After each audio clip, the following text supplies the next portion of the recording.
Hey guys, welcome back to the channel. आप सबका स्वागत है फिर से मेरे चैनल पर। और आज हम स्टडी करने वाले हैं वेव। और क्योंकि हमें इलेक्ट्रोमैग्नेटिक थ्योरी पढ़नी है, शुरुआत हम वेव से करेंगे और फिर इलेक्ट्रोमैग्नेटिक थ्योरी वाले टॉपिक पर जाएंगे। और वेव के बारे में मैं यहाँ सिर्फ बेसिक बता रही हूँ। Wave generally wave means disturbance, okay, and also we can say means of transporting energy by the motion of particle, okay। motion of particles जब होता है, वाइब्रेशंस होती हैं, उससे एनर्जी ट्रांसफ़र होती है, एक डिस्टर्बेंस क्रिएट होती है जिसकी वजह से एनर्जी ट्रांसफ़र होती है और फिर उसी को हम क्या कह देते हैं, वेव कह देते हैं। और अगर वेव की डेफिनेशंस पढ़नी है तो 9th क्लास की बुक उठा सकते हैं, तो बहुत इजी अच्छी डेफिनेशंस हमें मिल सकती हैं। ये बहुत बेसिक है, इसलिए मैं बहुत थोड़ा बता रही हूँ। चलिए आगे चलते हैं। नेक्स्ट इज़ वेव मोशन, जो कि एक इम्पोर्टेंट चीज़ है। Wave motion is a kind of disturbance that travels through a medium due to repeated vibrations of the particles of the medium about their mean position and disturbance being handed over from one particle to another. Wave motion क्या है? A kind of disturbance. Wave motion एक disturbance है जो कि travel करती है through a medium due to the repeated vibrations. Means अगर कोई मीडियम है, लाइक एयर है, ओके, ये जो पार्टिकल्स हैं, थोड़ा एक्सप्लेन कर रही हूँ मैं। एयर के मॉलिक्यूल्स हैं, लगा लेते हैं, ओके। तो जब ये पार्टिकल्स वाइब्रेट करना स्टार्ट करेंगे अपनी मीन पोजीशन के दोनों तरफ या ऊपर नीचे कहीं भी, अबाउट देयर मीन पोजीशन, ठीक है, तो इनसे एक डिस्टर्बेंस क्रिएट होगी उस मीडियम के अंदर। और ये जो पार्टिकल हैं यहाँ से यहाँ सिर्फ अपनी मीन पोजीशन के अबाउट ही वाइब्रेट कर रहे हैं, इधर उधर जा नहीं रहे हैं। विदाउट एक्चुअल मोशन वो सिर्फ एनर्जी को ट्रांसफ़र कर रहे हैं, ठीक है। तो इसी को हम क्या कहते हैं, वेव मोशन। इसमें बताने की कोशिश की गई है कि वेव कैसे प्रोपेगेट करती है, कैसे अपना मोशन क्रिएट करती है। Next is types of waves. Types of wave हम कर रहे हैं mechanical wave. There are 3 types of waves.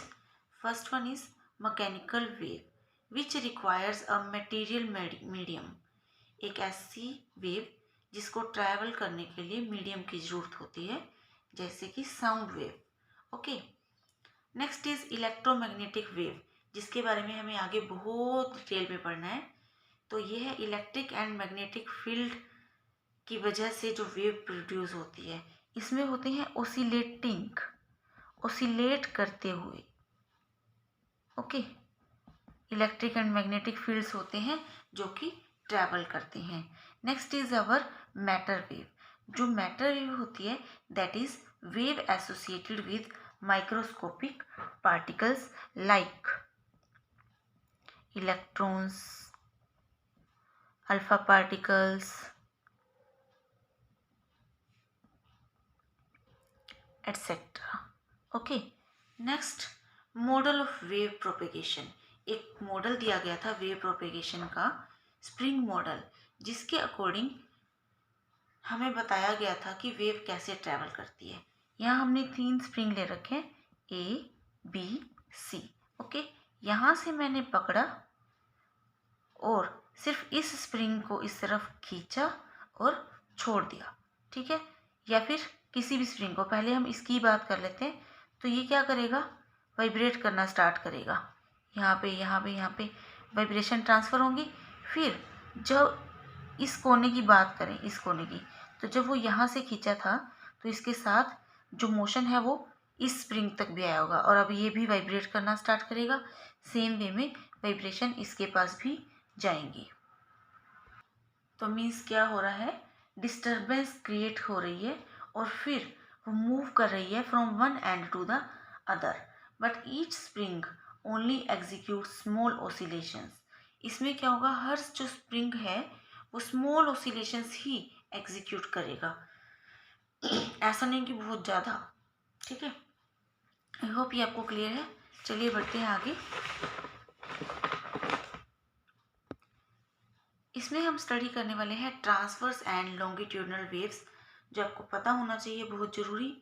और ये भी टाइप्स हैं वेव के on the basis of relation between direction of oscillation of particles and wave propagation direction। देखिए, ये मत सोचने लग जाइएगा कि मैं क्या करवा रही हूँ। इसके जस्ट बाद मैं आपको इलेक्ट्रोमैग्नेटिक थ्योरी का ही इम्पोर्टेंट टॉपिक करवाने वाली हूँ। ये जस्ट एक बेसिक इंट्रोडक्शन चल रहा है, तो थोड़ा बहुत आपको वेव के बारे में पता होना चाहिए, इसलिए। तो हम बात कर रहे हैं, रिलेशन है किस किस के बीच में, direction of oscillation of particles, means जो पार्टिकल्स हैं उनका ओसिलेट करने की जो डायरेक्शन है उसका, और जिस रास्ते पे, जिस डायरेक्शन में जो वेव ट्रैवल करती है उसके बीच का जो रिलेशन है, उसके बेस पे टू टाइप्स हैं वेव के, जिन्हें बोलते हैं ट्रांसवर्स एंड लॉन्गिट्यूडनल वेव्स। तो हम बात करते हैं, ये एक्चुअली 9th क्लास में भी आता है, बहुत ईजी सा है। मान लेते हैं एक स्ट्रिंग है, ये एक रस्सी है, ठीक है, इस वे में उसको मैंने दिया बांध, किसी भी कोने से, किसी दीवार पे कील से, कुछ रखा हुआ है घर पे उससे, ठीक है। फिर मैंने क्या किया, इसको यहाँ से पकड़ा और उसको हिलाया, किस वे में, इस वे में, ऊपर नीचे ऊपर नीचे ऊपर नीचे। तो क्या होगा, वाइब्रेशंस क्रिएट होंगी कुछ इस वे में, ठीक है। आई होप ये आपको क्लियर है, ये आपने भी किया होगा छोटे होते, ठीक है। तो ये जो वाइब्रेशंस क्रिएट हो रही हैं, देखिए वेव किस डायरेक्शन में ट्रैवल कर रही है, वेव के ट्रैवल करने की डायरेक्शन है ये, और जो पार्टिकल्स जो यहाँ थे वो किस डायरेक्शन में जा रहे हैं, परपेंडिकुलर डायरेक्शन में, ऊपर की तरफ।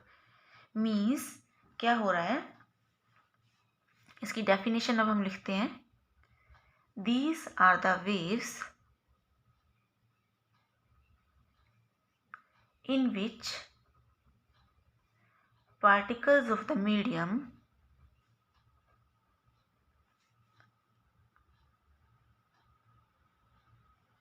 oscillate perpendicular to the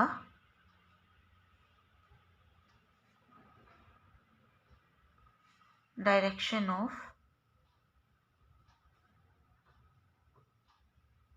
propagation। Okay, I hope ये आपको क्लियर हुआ। बहुत इजी सा एग्जांपल मैंने आपको दिया था यहाँ पे। और बात करें हम लॉन्गिट्यूडिनल वेव्स की, जो लॉन्गिट्यूडिनल वेव्स हैं वो कैसी होती हैं, इसमें परपेंडिकुलर था, अब इसमें आएगा अलोंग, ठीक है। Same definition, these are the waves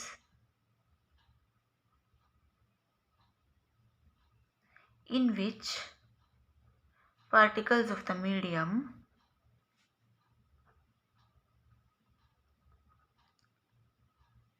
oscillate along the direction of propagation, ठीक है। अब ये कैसे होगा, इसका एग्जाम्पल देते हैं। जैसे कि अभी बताया था मैंने, स्प्रिंग वाला, वेव इन द स्प्रिंग, जो डिस्टर्बेंस ट्रैवल कर रही थी, स्प्रिंग इस डायरेक्शन में ट्रैवल कर रहा है, सॉरी वेव जो है इस डायरेक्शन में ट्रैवल कर रही थी, और साथ ही पार्टिकल्स भी इसी वे में वाइब्रेट कर रहे थे अपनी मेन पोजीशन के अबाउट। तो एक ऐसी वेव है लॉन्गिट्यूडनल वेव। एक और वेव है दैट इज साउंड वेव, जो हम बोलते हैं बात, साउंड की जो वेव है वो भी कैसी वेव है, लॉन्गिट्यूडनल वेव। आई होप ये आपको क्लियर है।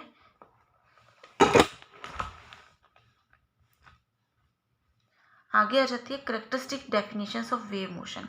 कुछ इंपॉर्टेंट डेफिनेशंस हैं जो हमें कर लेनी चाहिए। एक डायग्राम बना रही हूँ समझाने के लिए, लाइक दिस, ये एक वेव है, ठीक है। एक बात याद रखिएगा कि जो वेव है उसकी कोई बिगिनिंग और कोई एंडिंग नहीं होती है, और ये जो पार्टिकल्स वाइब्रेट कर रहे थे, लाइक ऊपर और नीचे, ऊपर और नीचे की तरफ। तो जो ऊपर और नीचे की तरफ मैक्सिमम डिस्प्लेसमेंट ट्रैवल किया जाता है, दैट इज कॉल्ड एम्पलीट्यूड। ठीक है, अगर हम इसकी डेफिनेशन लिखना चाहें, it is the maximum displacement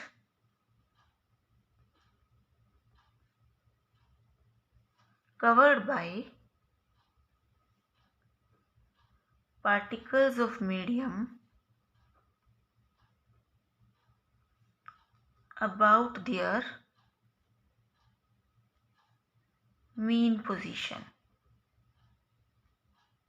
मैंने एक्सप्लेन किया था, फिर से कर रही हूँ कि जो ऊपर और नीचे की तरफ मैक्सिमम डिस्प्लेसमेंट वो ट्रैवल कर रहे हैं, that is the amplitude.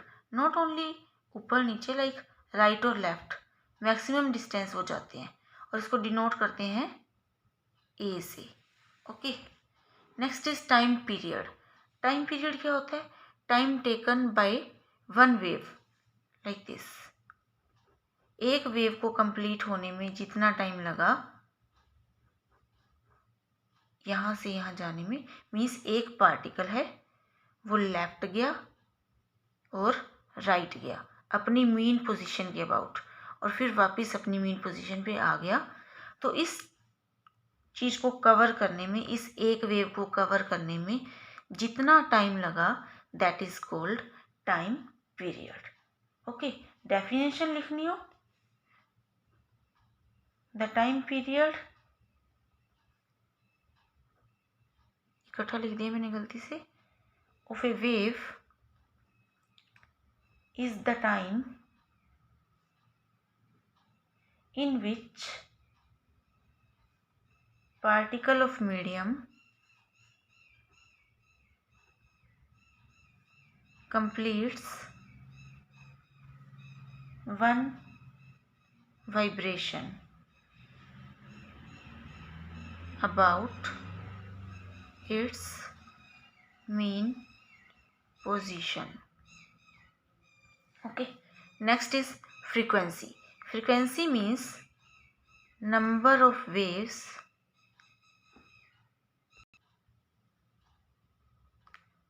produced per unit time। Okay, and it is denoted by nu। Time को डिनोट करते हैं t से, फ्रीक्वेंसी को डिनोट करते हैं न्यू से। Okay, number of waves produced पर यूनिट टाइम, और ये कैसे करते हैं? New is equal to 1/t, ये है इसका फॉर्मूला। ऐसा यूनिट क्या है इसका? पर सेकंड और हर्ट्स। एक सेकंड में जितनी भी वेव्स प्रोड्यूस हुई उसे बोलते हैं फ्रीक्वेंसी। नेक्स्ट चलते हैं angular frequency, that is rate of change of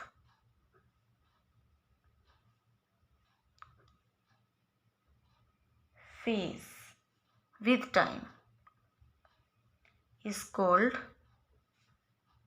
angular frequency, and it is given by like omega, ये डिनोशन है, and is equal to 2π/t। एक वेव में कितना फेस डिफरेंस क्रिएट होता है? Like this, it is 2π। Okay, with time then it is by में t। Next is wavelength. Wavelength is very simple, like this. ये जो डिस्टेंस है cover किया गया एक वेव के ड्यूरिंग, ठीक है, this distance is called wavelength. Definition लिखेंगे, it is the distance covered by a wave during the time in which one vibration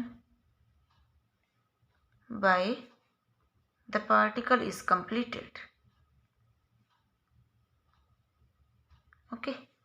means distance travelled एक वेव के ड्यूरिंग, और टाइम पीरियड क्या था, the time in which one vibration is completed. तो उस time के अंदर जितना डिस्टेंस पार्टिकल ने ट्रैवल कर लिया, वेव ने ट्रैवल कर लिया, that is the wavelength. Particle ने to and fro motion complete किया, उतनी देर में वेव ने जितना डिस्टेंस ट्रैवल किया उसे वेवलेंथ कहेंगे। Next is wave number.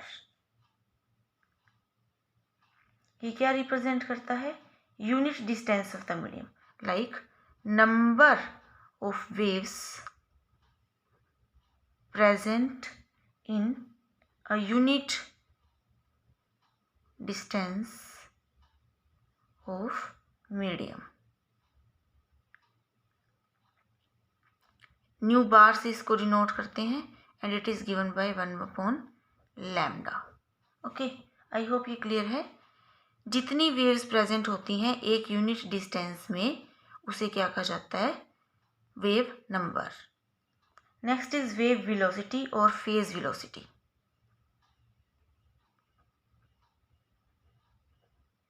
It is the distance covered by a wave per unit time in its direction of propagation. Means जो वेव है पर यूनिट टाइम से जितना डिस्टेंस ट्रेवल कर रही है उसे हम क्या बोलते हैं, वेव वेलोसिटी या phase velocity. It is denoted by v। अब हम करने वाले हैं एक important relation between wave velocity, frequency and wavelength. देखिए ये हमें पता है, like distance is equal to speed into time. यही रूल यूज करेंगे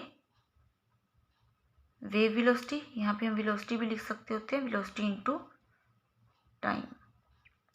तो वेव वेलोसिटी किसके इक्वल होगी, डिस्टेंस अपॉन टाइम। और जो वेव डिस्टेंस ट्रेवल करती है उसे क्या कहा जाता है, लैम्डा। और किस टाइम में, टाइम t में। वेलोसिटी को v से डिनोट किया तो ये आ गया रिलेशन। अब 1/t किसके इक्वल था, न्यू के। तो ये क्या हुआ, v is equal to lambda nu. Okay, I hope ये आपको क्लियर है। फिर मैं आपको लिखवा देती हूँ एक बिल्कुल सिंपल सा, wave velocity is equal to frequency multiply wavelength. ठीक है, आई होप ये आपको क्लियर है। इसके बाद नेक्स्ट वीडियो में इलेक्ट्रोमैग्नेटिक थ्योरी जो इससे रिलेटेड है वो स्टार्ट करेंगे।